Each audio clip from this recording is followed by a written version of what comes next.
हमारे श्री वृंदावन में, हमारे श्री व्रजमंडल में किशोरी जी का रस स्वरूप राधा कुंड आज के दिन प्रकट हुआ है। इसलिए आज राधा कुंड में खूब स्नान होता है। आज तिल रखने की जगह नहीं होगी, इतना अद्भुत आनंद हो रहा होगा राधा कुंड में। चैतन्य महाप्रभु की माने तो महाप्रभु जी कहते हैं कि श्री राधा कुंड जल नहीं है, वो स्वयं श्री किशोरी जी ही है। इसलिए कई परंपरा के लोग राधा कुंड जी में स्नान भी नहीं करते। क्यों? बोले किशोरी जी, हम चरण कैसे रखें। पर उस परंपरा के लोगों को ही मानना है। बाकी अन्य परंपरा के लोग तो राधा कुंड में स्नान करते हैं, कंठ भर जल में खड़े होकर के राधा कृपा कटाक्ष का भाव गाते हैं, किशोरी जी को रिझाते हैं, मनाते हैं। राधा कुंड क्या है? किशोरी जी की प्रसन्नता का सजल स्वरूप है श्री राधा कुंड। अगर किसी व्यक्ति से कोई अपराध बन गया हो, अगर किसी व्यक्ति को अपने पूर्व के किए गए अपराधों की आत्मग्लानि होती हो कि मैंने पूर्व में बहुत गलत कार्य किए, अब मुझे, हे किशोरी जी, मुझे सब त्यागना है और त्याग करके आपके अनुकूल बनना है, तो उसे राधा कुंड का दर्शन करके, राधा कुंड की परिक्रमा करके, राधा कुंड की उपासना करनी चाहिए। तब किशोरी जी प्रसन्न होती है। वत्सासुर नाम का एक दैत्य आया, जो कि था तो असुर, पर उसने मन में विचार किया कि कन्हैया गौ पालक हैं, गैयाओं से बहुत प्रेम करते हैं। अगर मैं बछिया बछड़ा को रूप धारण करके जाऊंगा तो कन्हैया मुझको अपने पास बुला लेंगे, और जैसे ही अपने पास बुलाएंगे मैं थोड़ी देर इनसे खेलते खेलते फिर राक्षस बन के इनका वध करूं। लेकिन ठाकुर जी सब जानते हैं। जैसे ही वत्सासुर आया, ठाकुर जी थोड़ी देर तो उसके संग खेले। थोड़ी देर में ठाकुर जी को पता चल गया कि ये असुर है, और भगवान ने युद्ध करके उसका वध कर दिया। किशोरी जी को यह बात पता चल गई कि ठाकुर जी ने वत्सासुर का वध किया है। किशोरी जी मान कर गई, और दिना तो मान करती हैं पर रीझ जाती हैं। पर आज तो ऐसा मान कियो कि ठाकुर जी रिझा रहे हैं, लेकिन किशोरी जी रीझ नहीं रही हैं।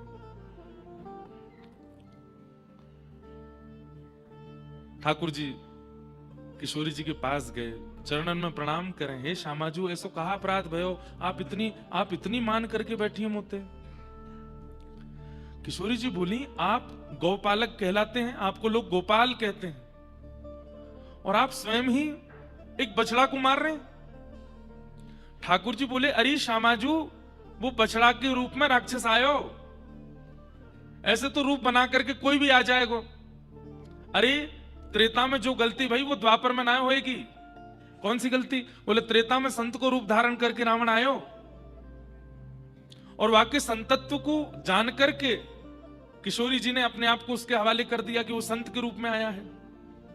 ये भैलूपिया रूप बना बना करके राक्षस आवे, अब बहुत दिनों तक इनको मान नहीं होएगा। किशोरी जी बोली, तो फिर अपना नाम गोपाल हटा दो, आप गोपाल नहीं। भले ही वो राक्षस रूप में था, भले ही वो दैत्य रूप में था, भले ही वो असुर स्वरूप में था, लेकिन था तो बछड़ा, आपने नहीं मारना था। ठाकुर जी बोले, अब मैं कहा करूं बताओ। बोले, अब आप अपने नंद भवन के आसपास ही क्रीड़ा करो, हमसे मिलने मत आना, अब हम आपके संग लीला नहीं करेंगे। ऐसा मान किशोरी जी ने किया। तब ठाकुर जी के चित्त में आयो कि मैं कहा करूं, मुझको बताओ आप। बोले, एक नवीन सरोवर का निर्माण करो, पूर्व के बने हुए सरोवरों में स्नान नहीं, नवीन सरोवर का निर्माण करो, उसमें स्नान करके अपने पाप का प्रायश्चित कीजिए, तब हम स्वीकार करेंगे। तब ठाकुर जी ने कृष्ण कुंड का निर्माण किया, श्याम कुंड आसपास ही है, श्याम कुंड राधा कुंड। श्याम कुंड प्रकट हुआ, ठाकुर जी ने स्नान कियो, वहां में प्रायश्चित कियो, संकल्प लेकर के सब बिल्कुल जो नियम बताए सब किए। किशोरी जी बाहर बैठी बैठी देख रही हैं। ठाकुर जी स्नान करके बाहर आए, हे श्यामाजू, मैंने प्रायश्चित कर लियो। किशोरी जी बोली, नहीं, मैं अब भी नाराज ही हूं। बोले, अब तो मैंने सब कर लियो जो आप चाह रही हैं, अब काहे को नाराज हो? बोले, तुमने अपने हाथ से कुंड बनाया हो, मुझको या कुंड पे भी भरोसा नहीं है, मैं कुंड बनाऊंगी, वहां में स्नान करो। तब किशोरी जी ने अपने हाथ के कंगन से कुंड का निर्माण किया। बोले, अब इसमें स्नान करो। वहां में स्नान कियो, प्रायश्चित कियो, कान पकड़े, तब किशोरी जी ने ठाकुर जी को स्वीकार किया। ऐसे श्री राधा को, ये तो एक प्रकट लीला है, आप सबको सुनाने तक की लीला है। अब प्रकट कितनी लीलाएं राधा कुंड की। हमारे नित्य निकुंज विलास जहां पे ठाकुर जी की नित्य लीलाएं वर्णित हैं, वहां तो वर्णन है कि संध्या बेला में ठाकुर जी गैया चरा के नंद भवन जाते हैं, श्री जी सब सखीन के संग दही बेचन आदि सब लीला करके वापस बरसाना जाती हैं, दोनों को मिलन राधा कुंड पे हो गए। नित्य राधा कुंड जाते हैं ठाकुर जी और श्री जी, और वहां राधा कुंड पर बैठ करके ठाकुर जी राधा कुंड को इसलिए इतना मानते हैं कि किशोरी जी इतनी नाराज है गई, मोते मोते बात करनो तक बंद कर दियो, या राधा कुंड की कृपा से किशोरी जी ने मुंह को पुनः स्वीकार कियो, इसलिए ठाकुर जी को अति प्रिय है। और क्योंकि श्याम सुंदर को अति प्रिय है राधा कुंड, इसलिए किशोरी जी को भी अति प्रिय है। ठाकुर जी ने उसने अब तो लाल जी रोज नहाते हैं राधा कुंड में। बोले हे श्यामाजू, एक डुबकी लगावे तो मैं आपको इतना अच्छा लगूं, मैं तो रोज नहाऊंगा यहाँ में, ताकि मैं आपको रोज रोज अच्छा लगूं। इसलिए राधा कुंड आज के दिन प्रकट, उसकी अपनी अपनी विशेष महिमा है। संध्या काल में जब कभी भी आप अपने ठाकुर जी का स्तवन करो, तब राधा कुंड का, हमारे रघुनाथ दास गोस्वामी राधा कुंड पर रहे। वृंदावन से जितने भी रसिक जन जाते, स्वामी श्री हरदास जी महाराज, हितरवंश महाप्रभु, हरिराम व्यास जी, रूप सनातन गोस्वामी, सबने राधा कुंड पर बैठ करके यजन किया, सबने राधा कुंड पर बैठ करके ठाकुर जी का स्मरण किया। और कहीं ना कहीं सब आचार्यों ने माना है कि राधा कुंड की कृपा जब हुई, तभी हमें श्री प्रियालाल जी के नित्य विहार का अनुभव हुआ। ऐसे राधा कुंड का आज प्राकट्य दिवस है, उन्हें हम बारंबार प्रणाम करते हैं। राधा कुंड सरोवर नहीं है, राधा कुंड तालाब नहीं है, वो स्वयं सजल श्री किशोरी जी, श्री लाडली जी। अभी तो बद्रीनाथ में वो नहावे की बातें मत करो यहां तो पर हमारे साथ तो ठाकुर जी बहुत खेल रहे हैं, क्या बताएं। आज तो ऐसी ऐसी लीला करी रात में, क्योंकि हमको नीचे उतरते ही हमको समय नहीं मिलता, इतनी भीड़ और इतने सब कार्यक्रम रहते हैं, बिल्कुल समय नहीं मिलता। तो कई कार्य तो हम बद्रीनाथ में ही बैठे बैठे कर रहे हैं, अपने गायन के कार्य हो, अध्ययन के कार्य हो, लेखन पठन के कार्य हो, सब बद्रीनाथ में कर रहे हैं। यहां ज्यादा भीड़ नहीं। तो रात्रि में कुछ कार्य में व्यस्त थे, 1 बज गया, 3 बजे अभिषेक में जाना था ठाकुर जी के। 40 मिनट के लिए आंख बंद करी, खुली तो 3 बज गए। अब बाथरूम को मैं देखूं, नल मुझे देखें, बोले चला लो। मैं कहूं तुम बहुत ठंडे हो, कैसे चलाऊं नहीं नहीं प्रयास तो करो, मैं गर्म हूं गीजर चला है, चलाया, लेकिन धोखा दिया, ठंडा ही आया। अब मैं बहुत देर तक वहां पे, हम जहां रुके वहां स्लिप लगी है कि 2-3 मिनट प्रतीक्षा करने पर गर्म पानी आएगा प्रतीक्षा करी, नहीं आवे। यहाँ समय होता जा रहा है, स्नान ठाकुर जी के जलाभिषेक के लिए, पंचामृत अभिषेक मंगला दर्शन के लिए वहां पहुंचना है, लेकिन जल तो आ ही नहीं रहा गर्म। अब क्या करें, बाहर का तापमान देखूं फोन में तो -7। हमने की आज गंगा मैया बस कृपा। मैं रोज गंगा जी के ऊपर से निकलता हूं ना, तो गंगा जी के ऊपर से देखता हूं, स्नान तो हम करेंगे नहीं, ऊपर से प्रणाम है। तो गंगा जी बोली कैसे नहीं करोगे, आज तेरे कमरा में ही आऊंगी मैं आज बिल्कुल शीतल जल महाराज सवेरे। अब मेरी स्थिति मैं ही जानता हूं, आज सारे देवता याद आ गए। अब आज एक बार के लिए तो बंद ही हो गई थी, स्नान कर लिया जैसे तैसे करके, और उसके बाद थोड़ी देर के लिए ऐसा लगा जैसे कि वैकुंठ का दर्शन हो गया हो। तैयार भय, दर्शन करने आए बद्रीविशाल भगवान के। सोए थे नहीं रात भर, यहां दर्शन किए, इतना सुख मिला, जितना, ऐसा नहीं कहूंगा कष्ट हुआ, जितनी पीड़ा हुई, पीड़ा भी नहीं कहेंगे, ये कह देंगे जितना खेला श्री गंगा जी ने हमारे साथ, वो सब जो थोड़ा बहुत अनुभव हुआ, वो बद्रीविशाल भगवान का दर्शन करके आनंद हो गया।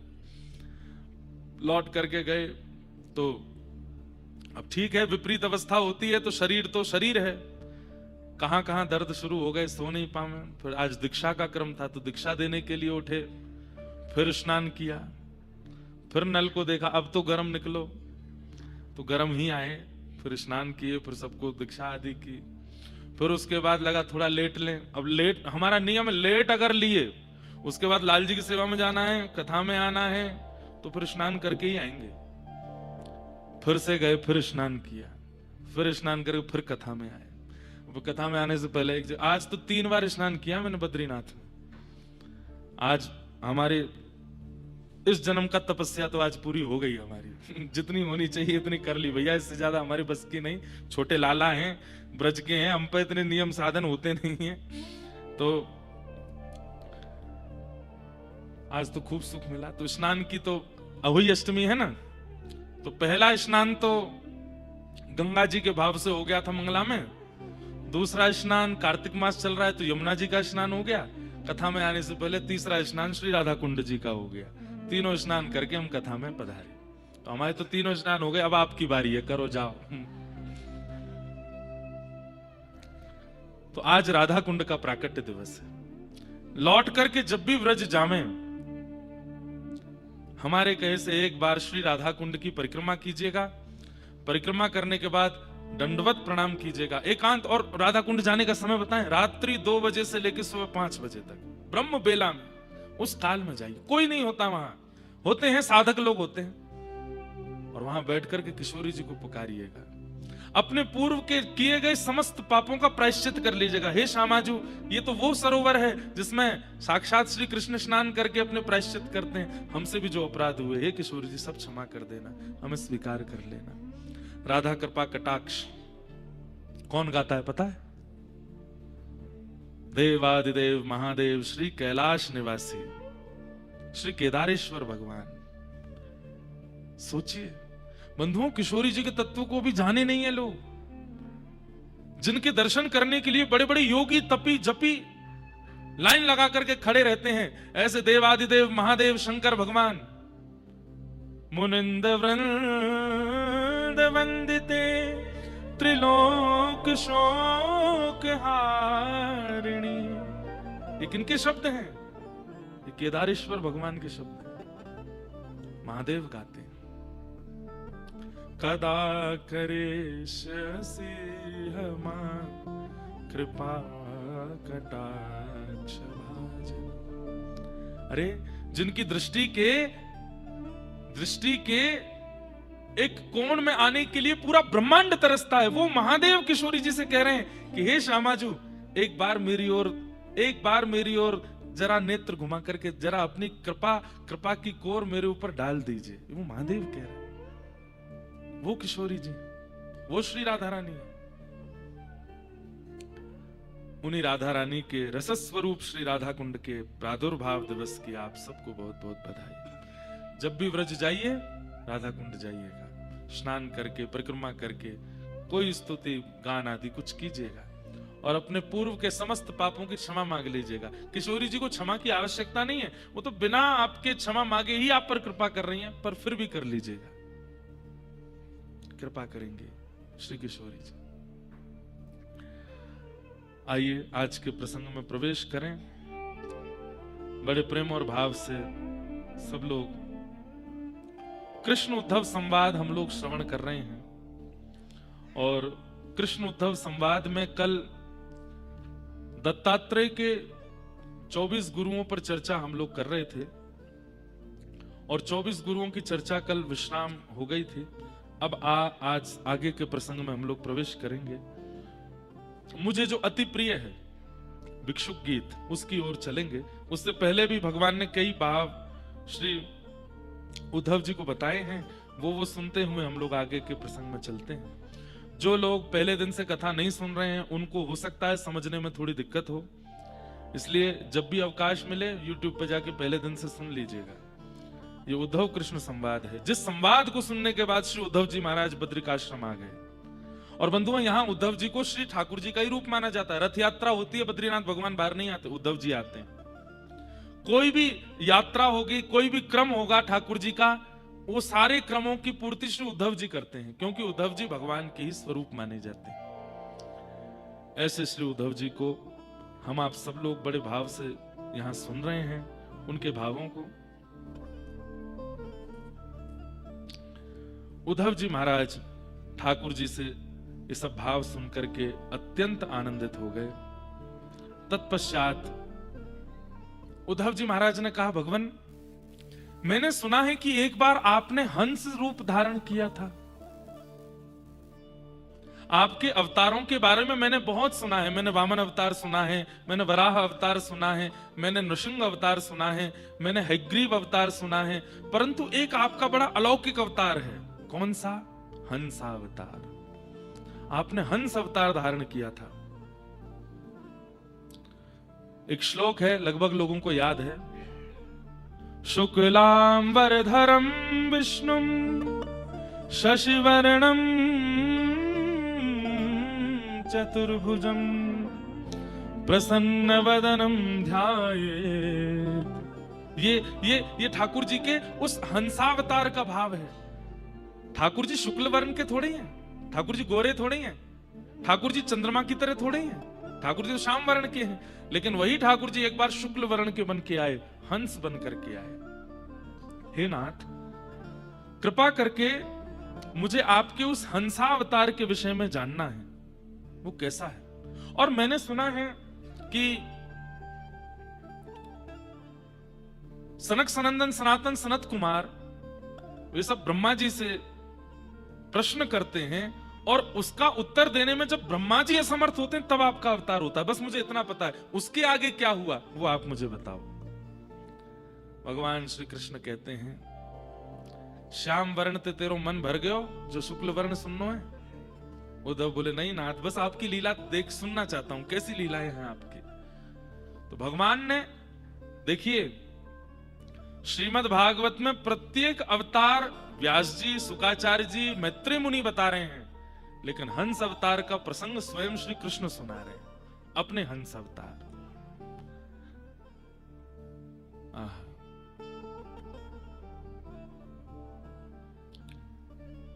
सनकादियों ने एक दिन ब्रह्मा जी से प्रश्न किया। भगवान बता रहे हैं, सुनो उद्धव। और एक बात बताएं, हर जगह सुनो उद्धव से अति ठाकुर जी बोलते हैं, प्रिय उद्धव सुनो, मैं तुम्हें बताता हूं। अत्यंत आनंद में भगवान अपने हंस स्वरूप का वर्णन करते हैं। बंधु, बहुत ज्ञान परक और बहुत गूढ़ विषय है, लेकिन आप लोग सुनेंगे तो सुख मिलेगा। गुणे स्वविशस्ते चेतो गुणाश्चेतसि च प्रभो कथमन्योन्य संत्यागो मुमुक्षोरतितितिशो।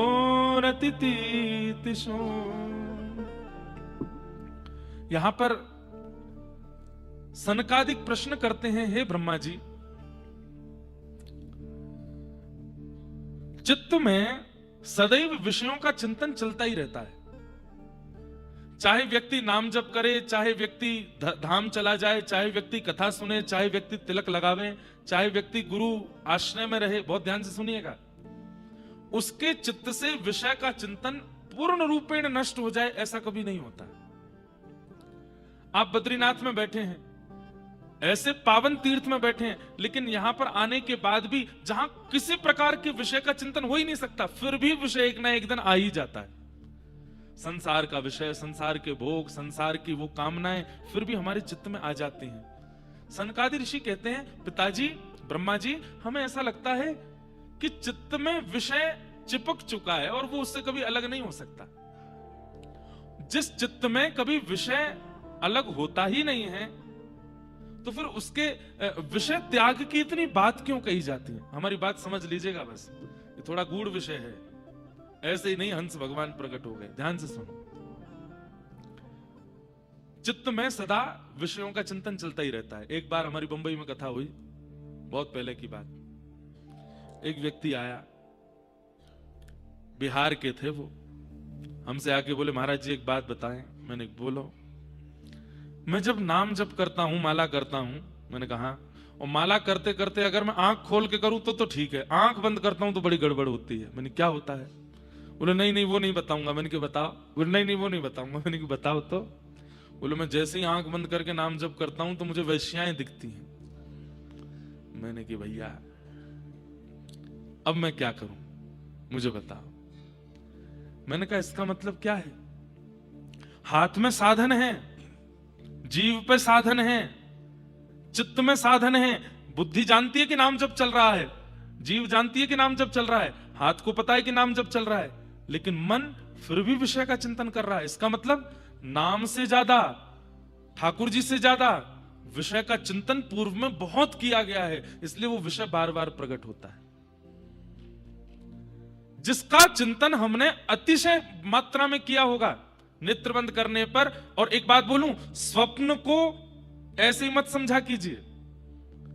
ये रात्रि में दिखने वाले स्वप्न कई बार आपकी चित्त की स्थिति बताते हैं कि आपका चित्त कितना मैला है। इसलिए स्वप्न को भले ही मिथ्या बोला जाता है, पर शास्त्रों में कई जगह स्वप्न को आपकी चित्त की स्थिति का प्रमाण माना जाता है कि आपकी चित्त की स्थिति आपको कैसे पता चले? स्वप्न से पता चलेगी, स्वप्न में क्या देखा। जिन लोगों को स्वप्न नहीं आते या जिन लोगों को महीनों महीनों तक कुछ ऐसा कुछ विशेष आता नहीं स्वप्न में, बहुत अच्छी बात है। लेकिन साल भर निकल गया स्वप्न आता ही नहीं, यह भी अच्छी बात नहीं है। अगर व्यक्ति नाम जापक बनेगा, अगर व्यक्ति साधन करेगा, अगर व्यक्ति भक्ति मार्ग में आएगा, तो उसको सकारात्मक स्वप्नों का भी अनुभव होगा। कभी रज दिखेगी, कभी वैष्णव दिखेंगे, कभी वृंदावन की लीला दिखेगी, कभी ठाकुर जी की कोई मुकुट वंशी दिखेगी, कभी वृंदावन का यमुना पुलिन दिखेगा, कुछ तो अनुभव होगा। स्वप्न को मिथ्या मत समझा कीजिए। आपके चित्त की वह स्थिति जिससे आप सदा अपने आप को छुपाते हो, वो स्वप्न प्रकट करता है। ध्यायतो विषयाम पुंसः संगस्तेषुपजायते, संगात् संजायते कामः, कामः क्रोधोऽभिजायते, क्रोधात् भवति सम्मोहः, सम्मोहात् स्मृति विभ्रम, स्मृति भ्रंशात् बुद्धिनाशो, बुद्धिनाशात् प्रणश्यति। श्रीमद् भगवद गीता में भगवान कहते हैं, बोले व्यक्ति का पतन कहां से शुरू होता है? सबसे पहले व्यक्ति पाप के मार्ग में कब मुड़ता है? तब भगवान कहते हैं ध्यायतो विषयाम पुंसः, विषय करे नहीं लेकिन सोच ले, उसका मनोरथ बना ले। जैसे अब मंच से कई विषय ऐसे बताए जाएंगे जो बताने योग्य हो, लेकिन आप लोग अपने मन से आकलन लगा लीजिएगा कि इससे भी गहरे गहरे विषय हैं जो हम चिंतन कर लेते हैं। अब जैसे हमने चिंतन कर लिया, आज मित्र का जन्मदिन है, रात्रि में वहां जाएंगे, वहां पे बैठेंगे। हम पीते तो कभी नहीं है, पर हमारे मित्रजन पिएंगे तो उनको देखेंगे। एक बार कहेगा तो नहीं पीऊंगा, दो बार कहेगा तो नहीं पीऊंगा, तीसरी बार कहेगा तो कहूंगा ठीक है, थोड़ा चखूंगा, थोड़ा सा उसको चख के देखूंगा कैसा लगेगा, और फिर चख करके फिर मैं भी उसका अनुभव करूंगा, उससे क्या क्या अनुभव होगा। जैसे मेरे मित्रजन रात्रि में झूमते हैं, फिर मैं भी झूमूंगा। अब उसने वो विषय किया नहीं है, लेकिन उसका चिंतन कर लिया है। ठाकुर जी कहते हैं यहीं से विनाश शुरू होता है। भगवान कहते हैं वो भले ही विषय भोगने ना भी जाए, लेकिन विषय का चिंतन एक बार कर लिया, आज नहीं तो कल, कल नहीं तो परसों, परसों नहीं तो वर्षों बाद एक दिन वो उसको भोगेगा जरूर। इसलिए चिंतन से बचो बस।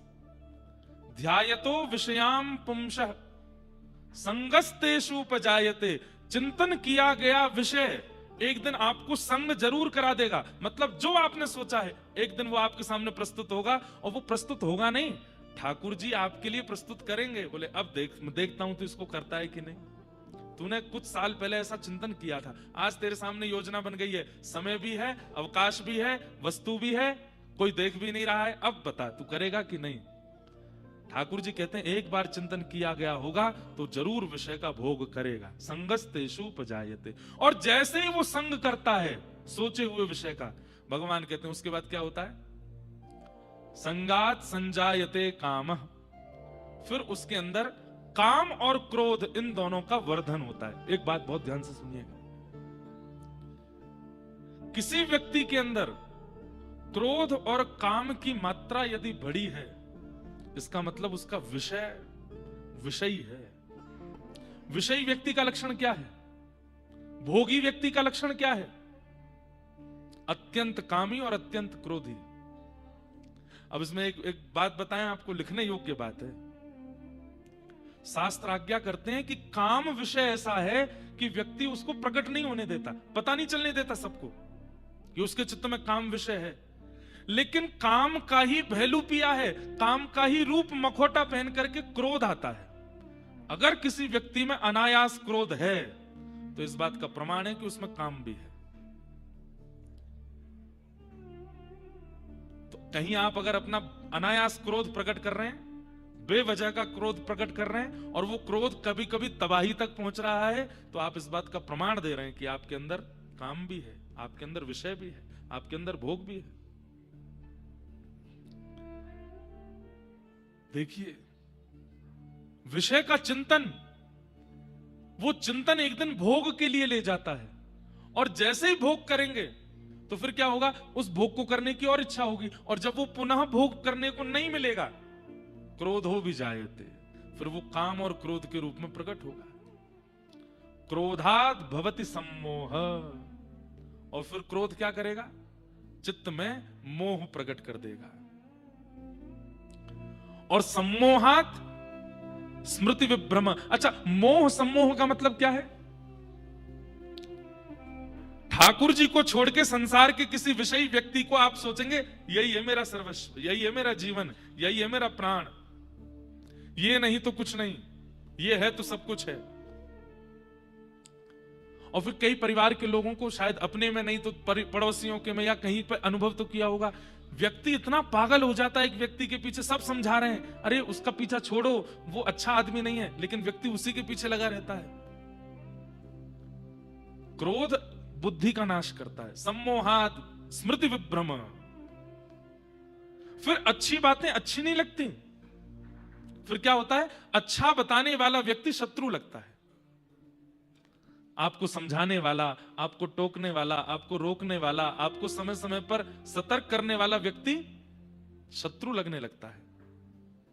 और फिर जैसे ही सद्ज्ञान देने वाला व्यक्ति शत्रु लगने लगे, उसके बाद क्या होगा, बुद्धि नाश, बुद्धि का नाश हो जाएगा। और जैसे ही बुद्धि नाश होगी, सब काम उल्टे उल्टे करेगा, और बुद्धि नाशात प्रणश्यति, खत्म, उसका जीवन फिर वहीं नष्ट हो जाता है। ठाकुर जी कहते हैं फिर मैं उससे अपनी कमर कर लेता हूं, उसकी ओर देखता भी नहीं, अब तू जाने तेरा काम, देखता रहे अपना जीवन कैसा है तेरा। जिसकी बुद्धि नाश हो जाती है। और बुद्धि नाश किससे होती है? अब ये सारी कड़ी आपको याद रखनी पड़ेगी। सबसे पहला ध्यान विषय का, फिर वो ध्यान एक दिन क्या कराएगा, भोग विषय का। भोग क्या कराएगा, चित्त में काम प्रकट कराएगा, काम आएगा साथ में क्रोध आएगा, क्रोध से सम्मोह आएगा, सम्मोह से सम्मोहात स्मृति विभ्रम, स्मृति विभ्रम हो जाएगी, अच्छा प्रवचन करने वाले बुरे लगने लगेंगे, शत्रु लगने लगेंगे, और स्मृति ब्रह्म होते ही बुद्धि नाश, बुद्धि नाश हो जाएगी। ये 7 चीजें हैं, ये 7 सोपान हैं व्यक्ति के पतन के। उसका प्रारंभ कहां से होता है? अगर प्रारंभ रुक जाए तो पूरा रुक सकता है। तो प्रारंभ होता है विषय का चिंतन। हम आप सब लोग भी यहां पर, अधिकतर लोग वो बैठे हैं जो नाम जप करते हैं, कथा सुनते हैं, ठाकुर जी का दर्शन करते हैं, गंगा जी स्नान करते हैं, बद्री विशाल भगवान, केदारनाथ भगवान, गंगोत्री यमुनोत्री धाम करते हैं। हम लोग विषय भोगते नहीं है, पर हम आप सब लोगों के चित्त में विषय का चिंतन चलता जरूर है। भजन का फल उसी दिन मानिए जिस दिन विषय का चिंतन समाप्त हो जाए।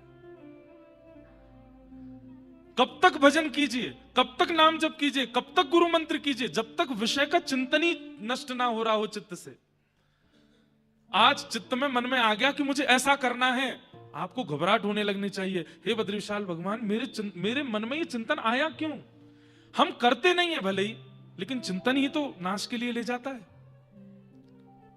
जिस दिन चिंतन बंद हो जाए विषय का, उस दिन समझिए कि अब भजन लग रहा है, अब भजन हो रहा है, अब विषय का चिंतन नहीं होता। अरे एक स्थिति ऐसी आई कि आपके सामने विषय हो रहा होगा, आपके सामने भोग भोगा जा रहा होगा, और देख करके भी आपका मन मलिन नहीं होगा। अजामिल उपाख्यान आता है भागवत में। अजामिल की कथा में क्या हुआ था? अजामिल पंडित था, अजामिल ब्राह्मण था, अजामिल हमारे आपके तरह वेदज्ञ था, तीर्थ यात्रा करने वाला था, बहुत सुधरा हुआ व्यक्ति था अजामिल। लेकिन एक दिन विषय का दर्शन कर लिया, वहीं से अजामिल, पंडित से अजामिल राक्षस बन गया। भजन का फल भगवत प्राप्ति बाद का है, बहुत बाद में जाकर के भगवत प्राप्ति है। भजन का फल सबसे पहले विषय के चिंतन का नाश, विषय का चिंतन ना हो। अच्छा, इसमें दो चीज कर सकते हो आप, मैं आपको बताऊं। पहला,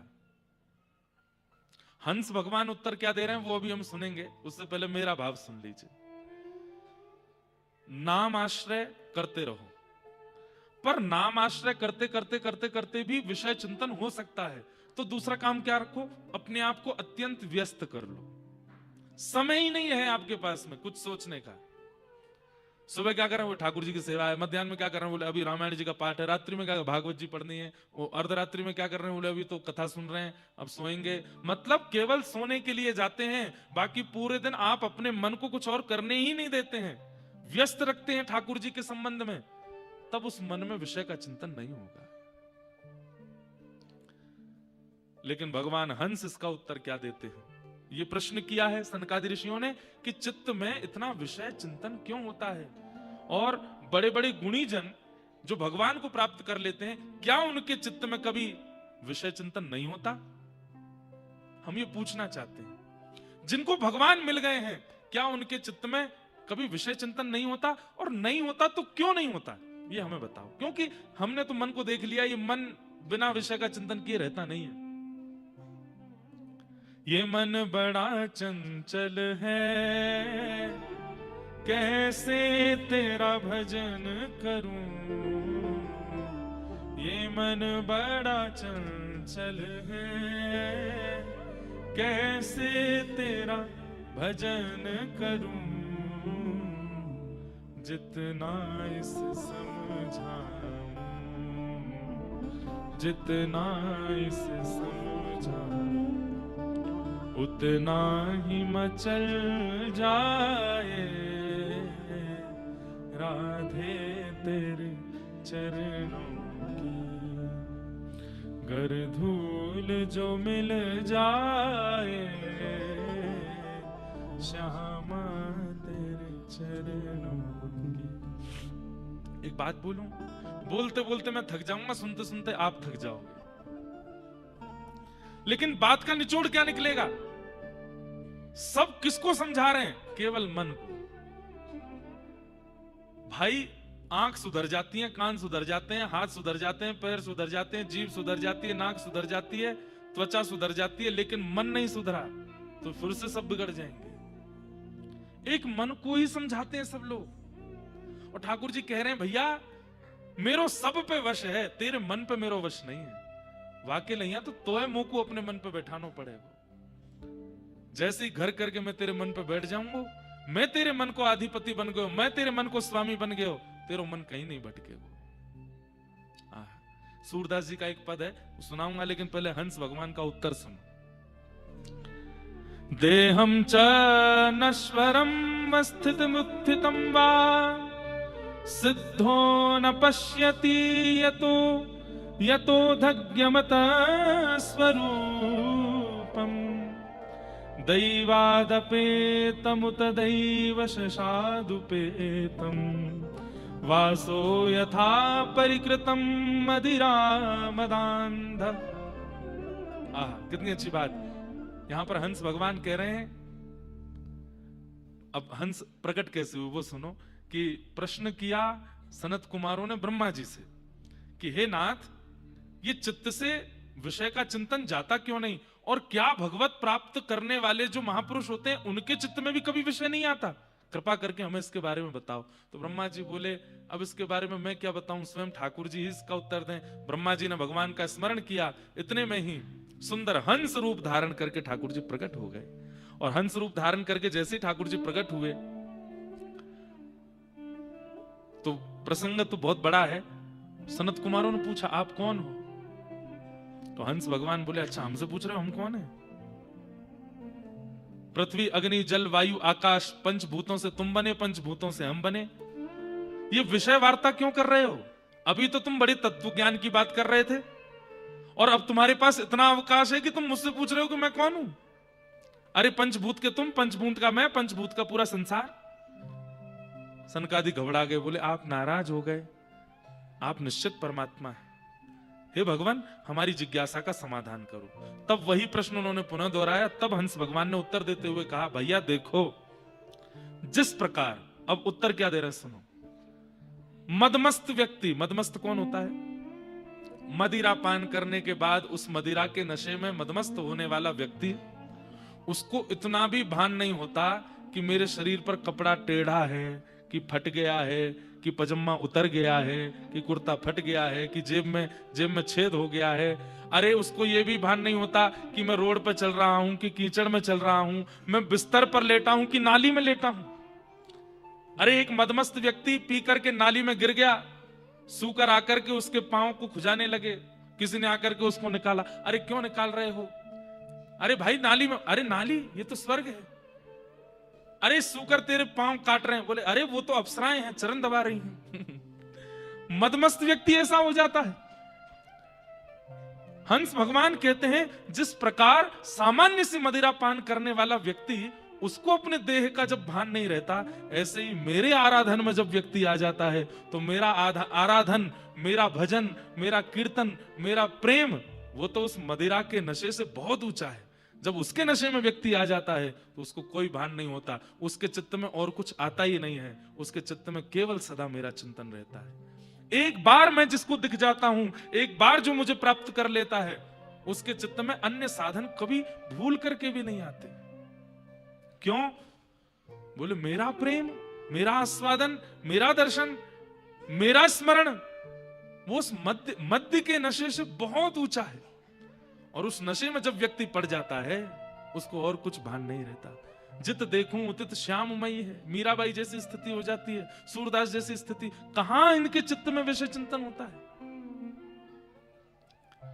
हे सनकादियों, तुम्हारा जो ये चिंतन है कि चित्त से कभी विषय का चिंतन निकलता ही नहीं है। वास्तव में कौवा जब मटके में जाकर के कंकड़ डालता है तो जल स्तर भले ही बहुत नीचे होता है, लेकिन धीरे धीरे धीरे धीरे ऊपर आने लगता है। और यदि वो कंकड़ डालना बंद ना करे तो स्थिति ये होगी कि वो जल निकल करके बाहर अपने आप आएगा। चित्त एक मटका है, ऐसा हो ही नहीं सकता कि इससे विषयों का चिंतन निकले ना। ज्ञान के, भक्ति के, वैराग्य के और सद्गुरु वचनों के कंकड़ डालने पड़ेंगे। नित्य प्रति नित्य डालते रहेंगे। एक दिन ऐसा होगा कि विषय चिंतन, थोड़ा समय तो दीजिए। एक तो आजकल एक नया हो गया है, अब दीक्षा लेते हैं, युवा बालक लेते हैं, आते हैं, वो 2 महीना बाद कभी मिलेंगे। अब 2 महीना तो मैं दीक्षा देते हुए, अभी मिलने 10-15 दिन में ही मिल जाते हैं। महाराज जी ध्यान में ठाकुर जी तो आते हैं, पर मिलेंगे कब? अरे मैंने कि 2 महीना में मिल जाए, ने एक तो समय दे भैया। कछु तो ने थोड़ा तो आपने 26-27 साल संसार को दे लिए, ठाकुर जी तो 2 महीना में ही चाहिए।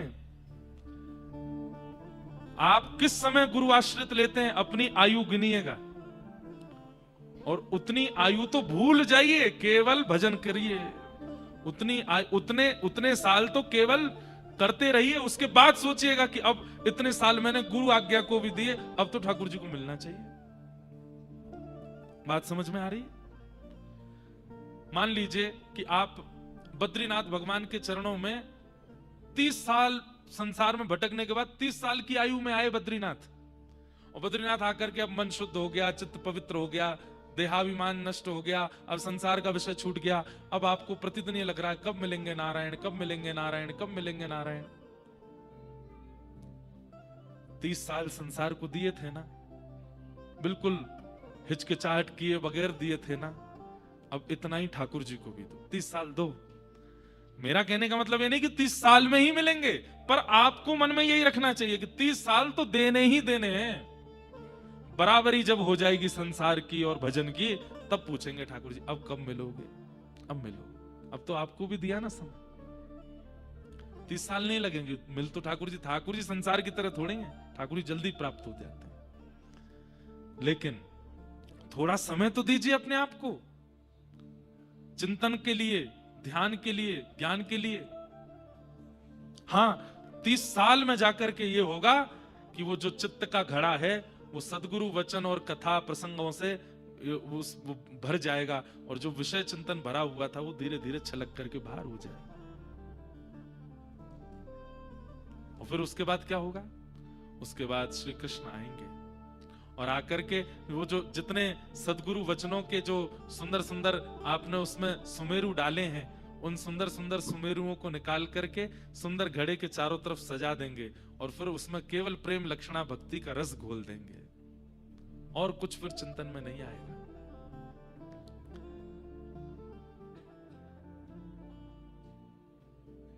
हंस भगवान के सुंदर अवतरण की कथा भगवान ने बताई। इसके बाद अब प्रसंग बहुत बड़ा है, कृष्ण उद्धव संवाद।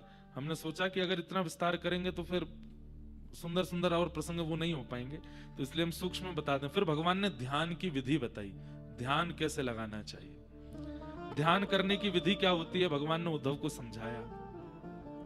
अष्टांग योग कपिल भगवान बता चुके हैं, उसी का ही वृहद स्वरूप यहां पर भगवान कृष्ण ने उद्धव जी को समझाया। ध्यान की विधि क्या है?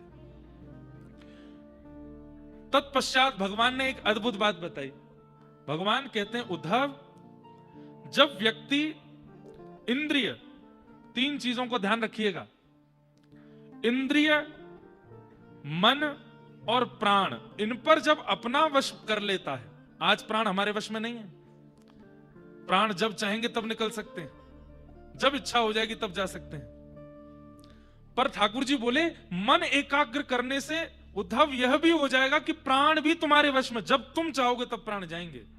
भीष्म पितामह के गए, भीष्म पितामह ने विचार कर लिया कि जब तक श्याम सुंदर मेरे सामने आकर के खड़े नहीं हो जाएंगे और ऐसी स्थिति नहीं बन जाएगी ना वो हिले ना मैं हिलूं, तब तक मेरे प्राण नहीं जाने चाहिए।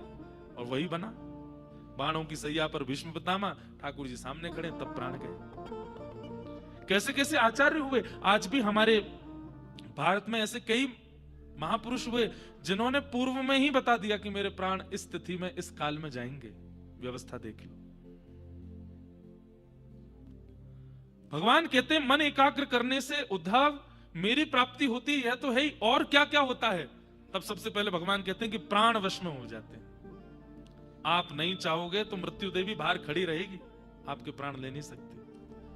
और दूसरा, इंद्रियां वश में हो जाती हैं। इंद्रियां और प्राण ये दोनों वश में हो गए, मन वश में हो गया, ये तीनों वश में हो गए, तब उद्धव व्यक्ति को क्या अनुभव होगा? 18 प्रकार की सिद्धियां उसके सामने खड़ी हो जाएंगी। उसको कोई साधन करने की आवश्यकता नहीं होगी। अब लोग बाग तंत्र मंत्र करते हैं, तंत्र मंत्र करने के बाद उनको सिद्धियां आती हैं, और सिद्धियां आने के बाद वो फिर कभी किसी का कुछ बता देते हैं कि किसी की कोई सिद्धि होती है, किसी की कोई सिद्धि होती है। मीराबाई ने कोई तंत्र मंत्र नहीं किया, अकबर रूप बदल करके आया, मीराबाई कीर्तन कर रही थी, कोई नहीं पहचान सकता अकबर को। बीरबल के साथ में आया था, तानसेन के साथ में आया था अकबर मीराबाई का स्वर सुनने के लिए। किसी ने मुझे कुछ दिन पहले भेजे कि महाराज जी मीराबाई का जन्म तो पहले हो चुका था, अकबर तो बाद में हुआ, आप कैसे कथा में बता रहे थे? मैंने कहा भैया हमारे पास मीरा चरित्र, उसमें स्पष्ट लिखा है, और वो मीरा चरित्र भी प्रमाणित है। मीराबाई के ही वंशज हैं, अभी वृंदावन में है एक सौभाग्य कुमारी बाई जी, उन्होंने उस ग्रंथ को लिखा है, उन्होंने उसमें अंकित किया है कि अकबर आया था और बीरबल के साथ रूप बदल करके आया। तो कहते हैं कि मीराबाई बैठी बैठी केवल ऐसे एक बार सब सत्संगियों को देख लेती थी कि सब सत्संगी कैसे, सबकी ओर जैसी नजर घुमा करके देखा तो मीराबाई इतने में ही एक दृष्टि में ही पहचान गई कि ये सत्संगी नहीं है, और ये जिस रूप में आया ये इसका रूप भी नहीं है। जब सत्संग पूरा हुआ तो सब लोग मीराबाई को प्रणाम करने लगे, बाई साहब जा रही हैं। दूर खड़े थे अकबर और बीरबल, उन्होंने भी वाह आपने बहुत सुंदर संगीत गाया। मीराबाई जग खड़ी हो गई, कौन हो तुम? तो अकबर बोला हम आगरा के एक व्यापारी हैं। नहीं। अरे सच में हम आगरा के एक व्यापारी? बोले नहीं। अपने वास्तविक रूप बताओ कौन हो? मैं किसी से कुछ कहूंगी थोड़े। नहीं नहीं, हम आगरा के व्यापारी हैं। बोले तुम्हारे शब्दों से और तुम्हारे नेत्रों से और तुम्हारे उठने बैठने की स्थिति से पता चलता है तुम किसी जगह के राजा हो। कौन हो बताओ? बादशाह अकबर बीरबल से बोला, पहले तो मैं इनके स्वर पे मोहित हुआ, अब तो मैं इनकी बातों पे, इनको कैसे पता कि मैं कौन हूं? और अकबर ने तुरंत अपना रूप प्रकट किया। वहां खड़े सब लोग हक्का बक्का, अकबर खड़ा है। उस समय एक छत्र राजा था भारत का। अब भाई साहब को कैसे पता चल गया कि वो अकबर है? जो केवल स्वच्छंद भक्ति करता है, प्रेम लक्षणा भक्ति करता है, ज्यादा प्रपंचों में नहीं पड़ता ना, तो प्रपंच करके प्राप्त होने वाली सिद्धियां अपने आप उसके पास आ जाती। आज अब मैं अपनी कोई प्रशंसा नहीं कर रहा हूं, पर एक मैं बात बता रहा हूं। आज एक भाई आए और वो सोच के आए थे कि महाराज जी मेरा यही नामकरण करें दीक्षा में। मुझे तो नहीं पता था। उनका नाम था शायद विपिन। बैठे होंगे यहाँ पे, दो बैठे। विपिन ही नाम था ना आपका? तो ये पहले ही सोच के आए, ऋषिकेश से आए तो ये सोच के आए कि महाराज जी मेरा नाम रखें विपिन बिहारी। तो जैसे ही ये आए तो इन्होंने कहा, दीक्षा में पंच संस्कार होते हैं, पहले तप्त होता है, पुण्य होता है, नाम होता है, मंत्र होता है, फिर नाम होता है। तो नाम जब करण करना था तो हमने पूछा क्या नाम है? बोले विपिन। मैंने कहा आपका नाम विपिन बिहारी रामानुजदास। तो ये बोले महाराज जी मैं ये सोच के ही बैठा था कि आप मेरा यही नाम रखो। अब ये कोई सिद्धि नहीं है, पर व्यक्ति जब सामान्य भक्ति करता है और केवल प्रेम लक्षणा भक्ति करता है, ज्यादा प्रपंचों में नहीं रहता है, ठाकुर जी से लेना, ठाकुर जी से देना, मगन रहना और किसी विषय वार्ता में नहीं रहना, सिद्धियां अपने आप उसके चलते फिरते काल में आने लगती है। भगवान यहां पर यह बात उद्धव को समझा रहे हैं। उद्धव 18 प्रकार की सिद्धियां हैं और प्रत्येक सिद्धि को प्राप्त करने के लिए क्या क्या करना पड़ता है उसका सारा नियम बताया भगवान ने। अहिमा नाम की एक सिद्धि होती है, महिमा नाम की सिद्धि होती है, लघिमा नाम की सिद्धि होती है, प्राप्ति नाम की सिद्धि होती है, प्राकाम्य नाम की सिद्धि होती है, ईरिता नाम की सिद्धि होती है, वसिता नाम की सिद्धि होती है, कामावशायिता नाम की सिद्धि होती है। भगवान कहते हैं सारी सिद्धियां मेरे रूम कोपों में है, मेरे रोयों में है। मुझसे कोई मांगता है तो मैं उसे दे देता हूं। लेकिन उद्धव, जब व्यक्ति बिना प्रपंच में पड़े केवल मेरा स्मरण करता है, मुझसे प्रेम मानता है, मेरी भक्ति करता है और मुझसे कभी कुछ मांगता, दीयमान न ग्रहणंती, मैं उसको देना भी चाहूं तो वो मना कर देता, नाथ और कुछ मत दीजिएगा मुझे। हमारे ब्रज के कैसे रसिक रसिक संत वो किशोरी जी से प्रार्थना कर रहे हैं, हे श्यामाजू आप मुझसे प्रसन्न होकर के कहीं मुझे श्रेष्ठ मत बना दीजिए, मुझे दीन ही रहने दो। इस प्रकार की भावना जिसके चित्त में रहती है ना उद्धव, उसके संग सदा मैं रहने लगता हूं उसके चित्त में, और मेरे निवास होने के कारण मैं जिन 18 सिद्धियों से युक्त हूं वो सारी 18 सिद्धियां उसके आसपास होने लगती हैं। अब उसको नहीं पता कि आपने उसके बारे में क्या कहा, लेकिन आप जब उसके पास में गए तो आपका मुख देख करके वो बोलने लगा, कहीं ऐसी चर्चा हो रही थी क्या? आप घबरा गए, अरे इसको कैसे पता हमने क्या बोला? उसको किसी ने बताया नहीं है, उसके पास सिद्धि नहीं, पर स्वाभाविक उसकी वाणी में और उसके विषयों में ऐसी सिद्धि आ जाती है कि सब होने लगता है। भूत भविष्य वर्तमान देखने लगते हैं लोग। गोस्वामी तुलसीदास जी को दिखने लगता था, सूरदास जी को तो बिना नेत्रों के अनुभव होने लगता था। सूरदास जी की तो एक उनके चरित्र आप जब पढ़ोगे सूरदास जी का, तो उसमें तो प्रधानता है कि सूरदास जी महाराज अपने घर के बाहर चौबारे पे बैठते थे। जब वो सूरदास बने नहीं थे तब लोग बाग गांव के लोग आते थे, नेत्र उनके थे नहीं, तो लोग आके पूछते हमारी भैंस नहीं मिल रही, कहाँ है? सूरदास जी बोलते पीछे गांव में जाओ, 4 किलोमीटर बाद एक पोखर है, वहां पर पानी पी रही है, जाओ ले आओ। अरे हमारे बेटे का ब्याह कब होगा? पश्चिम दिशा में एक घर है, उस घर की एक कन्या है, उससे विवाह आपके पुत्र का होगा, बता देते थे चैतन्य महाप्रभु। सिद्धियां अपने आप प्रकट होने लगती, उनकी सामान्य वार्ता में होने लगता था। भगवान कहते हैं इस प्रकार जो अनायास और निष्काम भाव से मेरा केवल प्रेम लक्षण भाव से भजन करते हैं, उनके चित्त में अपने आप ही सिद्धियां प्रकट होने लगती हैं। उद्धव, भगवान ने सिद्धियों के विषय में बताया, फिर बीच में और भी कई प्रश्न किए। एक जगह आकर के उद्धव कहने लगा, बोले कि बहुत देर से आप मुझे बहुत सारे उत्तर दे रहे हैं, अब मुझे एक बात बताइए। बोले क्या? मानव के कल्याण का सबसे बड़ा साधन क्या है? मानव कल्याण का सबसे बड़ा साधन, एक श्लोक में उत्तर दीजिएगा, ज्यादा बड़ी बात नहीं सुननी मुझे, एक बार में बता दीजिए मानव कल्याण का साधन क्या है।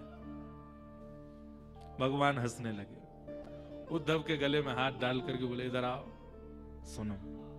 और भगवान क्या कहते हैं कि न देह माध्यम सुलभम सुदुर्लभम प्लवम सुकल्पम गुरु कर्णधारम मयानुकूलेन नभस्वतेरितम पुमान भवाब्धिम न तरेत्स आत्मा। उद्धव क्या बोल रहे तुम? मानव कल्याण का साधन क्या है? सबसे पहला कल्याण तो यही है कि वो मानव है। भगवान क्या कह रहे हैं? उसका कल्याण निश्चित है। इस बात का सबसे बड़ा प्रमाण क्या है? कि वो मानव है, वो कोई जानवर नहीं है। उद्धव, वो कोई अन्य जाति में होता, अन्य जीव योनि में होता, पशु होता, पक्षी होता, किसी अन्य भावों में विचरण कर रहा होता, तो उसे ये प्रश्न करना चाहिए मेरा कल्याण कैसे होगा।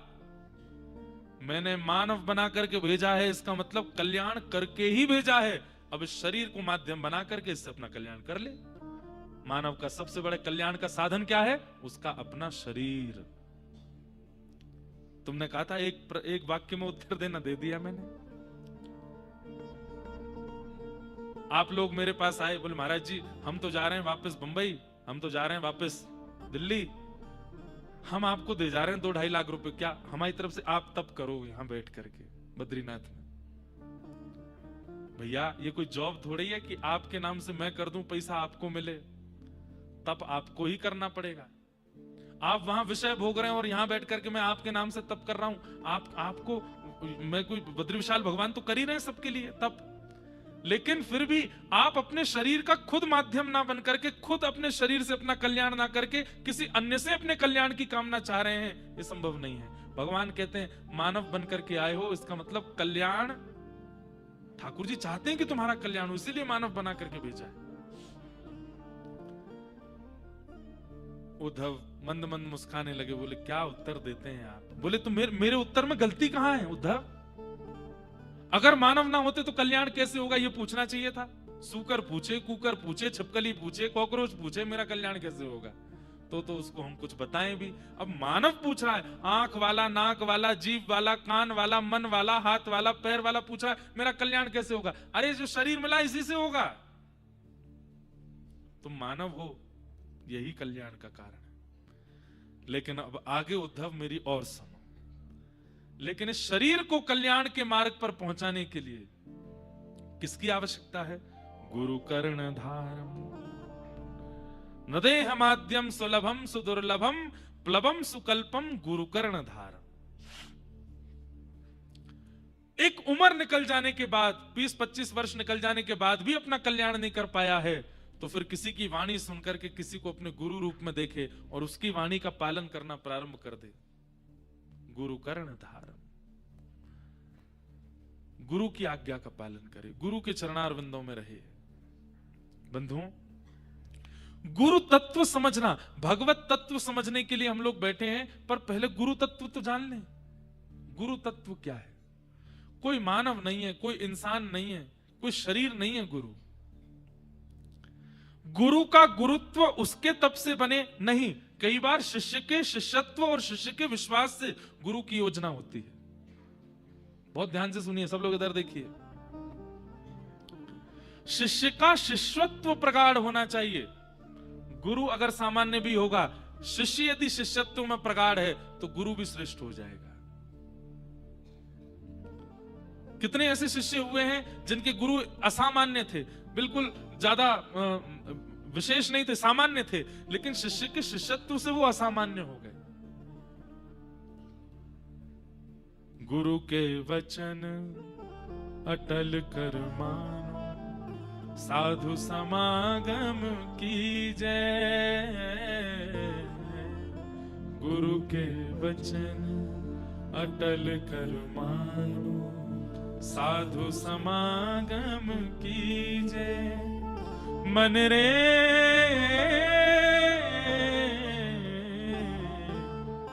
कृष्ण नाम कह लीजे, राम नाम कह लीजे, ओ मन रे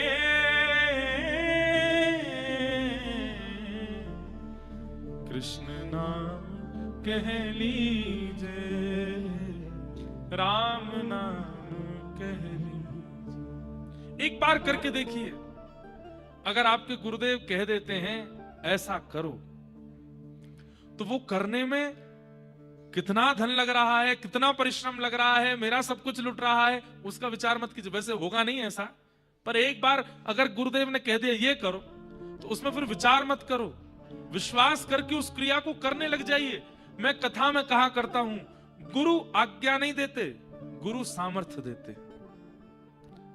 उन्होंने जो बात कही है उसकी सामर्थ्य भी गुरु देते हैं। आप करो। प्रमाण के रूप में मैं खुद हूं। मैं जो कथा सुना पा रहा हूं, जो कह पा रहा हूं, जो मैं अनुभव कर पाता हूं, ये सब गुरु कृपा है। केवल उनकी वाणी के प्रति अटूट विश्वास। एक बात कहें बंधुओं, गुरु से जिद मत करो, चाहे हाथ अपने सिर पर धरवाने की ही हो, इसकी भी जिद मत करो।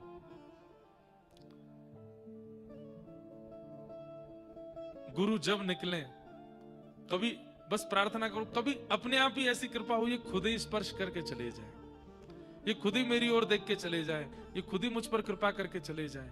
मैं इनसे प्रार्थना नहीं करूंगा, मैं इनसे जिज्ञासा नहीं करूंगा, भले इस जिज्ञासा में मुझे 10 वर्ष निकल जाए, मैं नहीं कहूंगा ये कृपा कर दे।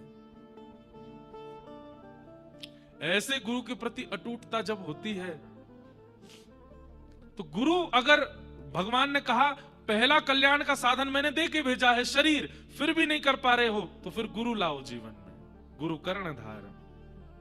और जैसे ही गुरु जीवन में आ जाएंगे, उनके प्रति विश्वास प्रकट कर लो, उनकी वाणी और उनके कथामृत, उनके प्रवचनामृतों को ऐसे पालन करने लग जाओ जैसे यही है सर्वस्व। भगवान कहते हैं उसके बाद क्या होगा? बोले चमत्कार देखोगे। बोले क्या? मयानुकूलेन न भस्वते ऋतम, मैं सारी अनुकूलताएं प्रकट करता चला जाता हूं। पुमान भवाब्धिम न तरेत स आत्मा। गुरु की आज्ञा जब शिष्य पालन करता है तो ठाकुर जी कहते हैं अनुकूलता मैं प्रकट करता हूं। फिर उसके शिष्यत्व से प्रसन्न होकर के उसके जीवन में उपलब्धियां मैं प्रकट करता हूं। फिर सहजोबाई का प्रसंग,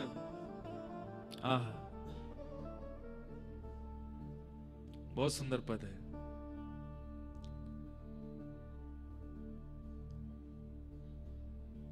राम ना बिसारू, शब्द सुनिएगा सहजोबाई। राम ना गुरु ना बिसारू, मैं राम तज डारू। गुरु ना बिसारू, मैं राम तज डारू। एक बार को, अब सहजोबाई की इस कट्टरता पे आप में से कईयों को संशय हो सकता है, पर सहजोबाई कहती हैं, हे राघव, मैं आपको छोड़ दूंगी लेकिन अपने गुरुदेव को नहीं छोड़ सकती। सहजोबाई की कथा में इतना सुंदर प्रसंग आता है कि आज सहजो की कुटिया पर उनके गुरुदेव आ रहे हैं, श्री श्याम चरण दास जी महाराज, सहजोबाई के गुरु। संबंध में, पूर्व संबंध में आप दोनों बहन भैया ही लगते थे, एक दूसरे के बहन भाई ही लगते थे। दूर का संबंध था, बुआ मामा के बालकों में। पर सहजोबाई ने जब से इनको देखा तब से इनके प्रति इतनी निष्ठा हो गई, इनको गुरु मान लिया। प्रार्थना की मेरी कुटिया पर आओ। तो आज सहजोबाई ने रात भर बैठ करके अपनी पूरी कुटिया को सजाया, मार्ग को सजाया, सुंदर आसन बना रही है, सामग्री बना रही है, सब तैयारी कर रही है, मेरे गुरुदेव आएंगे आज। लेकिन जैसे ही गुरुदेव के आगमन की खबर पड़ी, सहजो हाथ में थाल लेकर के, माला लेकर के द्वार पर आकर के खड़ी हो गई, गुरुदेव का स्वागत करूंगी। लेकिन तभी क्या दिखती है? श्याम वर्ण की कांति, पीतांबरी पहने हुए, सुंदर लकुटी, सुंदर भ्रकुटी, सुंदर मुकुट धारण किए हुए गुरुदेव के ठीक बगल में ठाकुर जी भी आ रहे हैं। ठाकुर जी भी आ रहे हैं, गुरुदेव भी आ रहे हैं। सहजो बाई ठाकुर जी को देख करके प्रसन्न तो बहुत हुई, लेकिन मन में चिंतित हो गई, पहले किसको पूजूंगी? ये तो गुरुदेव और ठाकुर जी दोनों साथ में आ रहे हैं, मैं पहले किसको वंदन करूंगी?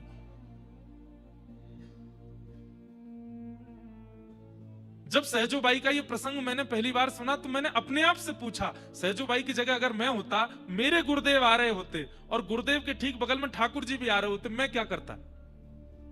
तो मैंने अपने आप से जब पूछा तो उत्तर मिला, मैं गुरुदेव के चरणों में प्रार्थना करता, हे गुरुदेव, आपकी कृपा से ठाकुर जी भी आए हैं, आप भी आए हैं, मैं अकेला पूजन क्यों करूं ठाकुर जी का?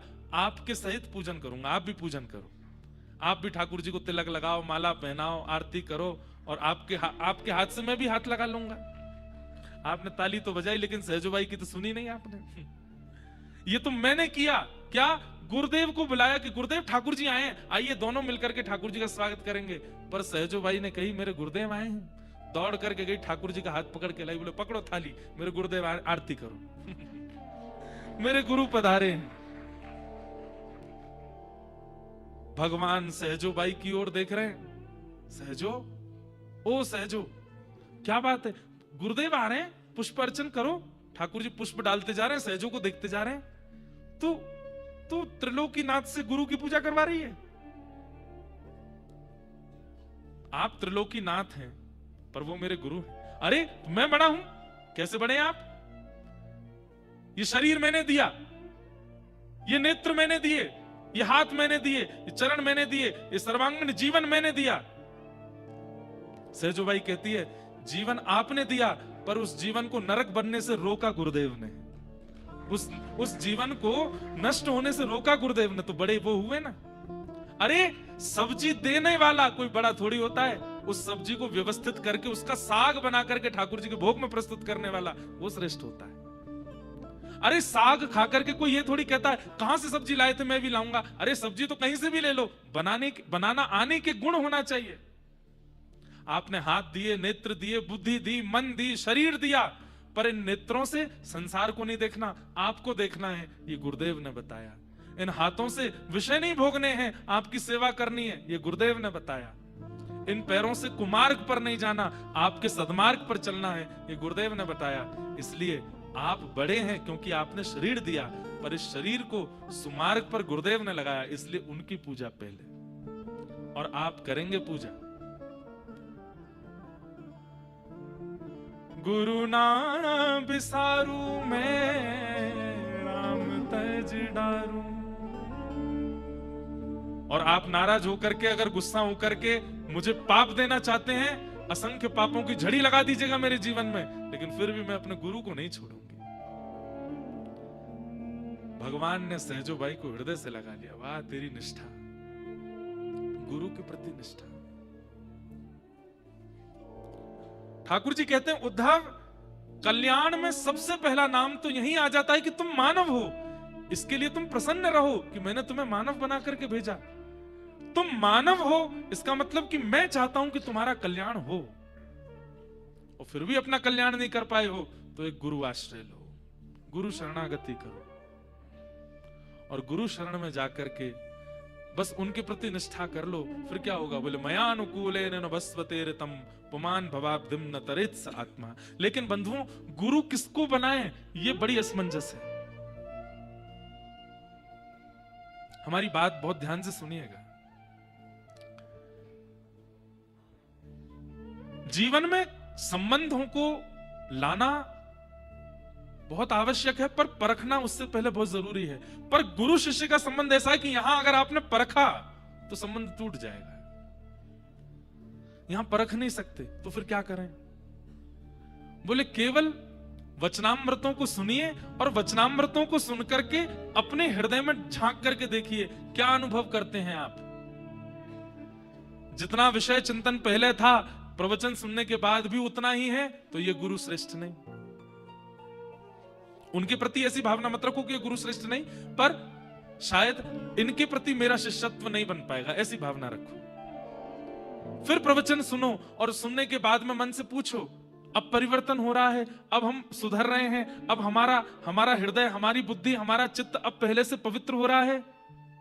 नहीं हो रहा, तो इनके लिए भी मैं शिष्यत्व के लायक नहीं, और चुनो। जहां ऐसा लगे कि मन स्थिर हो गया है, अब विषय चिंतन नहीं होता, अब वाणी गुरु की सुनते हैं पर याद ठाकुर जी की आती है, वाणी गुरुदेव की सुनते हैं पर चिंतन ठाकुर जी का होता है, नेत्र सजल हो जाते हैं, शरीर स्थिर हो जाता है, विषय भोगने की इच्छा नहीं रह जाती है। समझ जाइए, यही गुरु है। उनके प्रभाव पर आकर्षित मत होइएगा, उनकी वाणी से अपने चित्त की स्थिति का दर्शन कीजिएगा, तब गुरु बनाइए। लोग प्रभाव देख करके गुरु बना लेते हैं, पछताते हैं बाद में। वैसे तो ये बात कहने की, पर गुरु आश्रय में आने के बाद में आहा, यही श्याम चरण दास जी सहजोबाई के गुरु जी, इन्हीं की परंपरा है जयपुर में सरस निकुंज, और उसी परंपरा में एक बहुत सुंदर पंक्ति गाते हैं, सदगुरु शरण में, सदगुरु शरण में सभी फल मिलेंगे,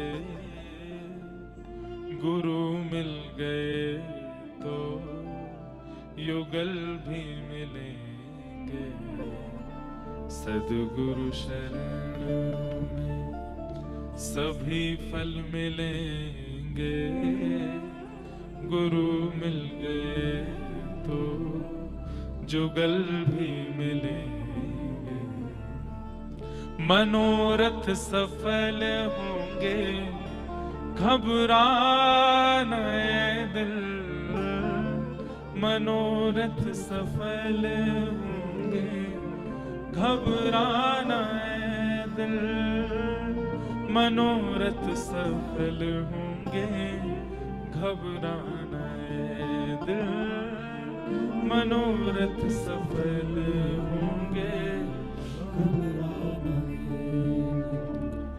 न प्रीतम मिले आज तो कल मिलेंगे, गुरु मिल गए तो युगल भी मिलेंगे, सदगुरु शरण में सभी फल मिलेंगे, गुरु मिल गए तो युगल भी।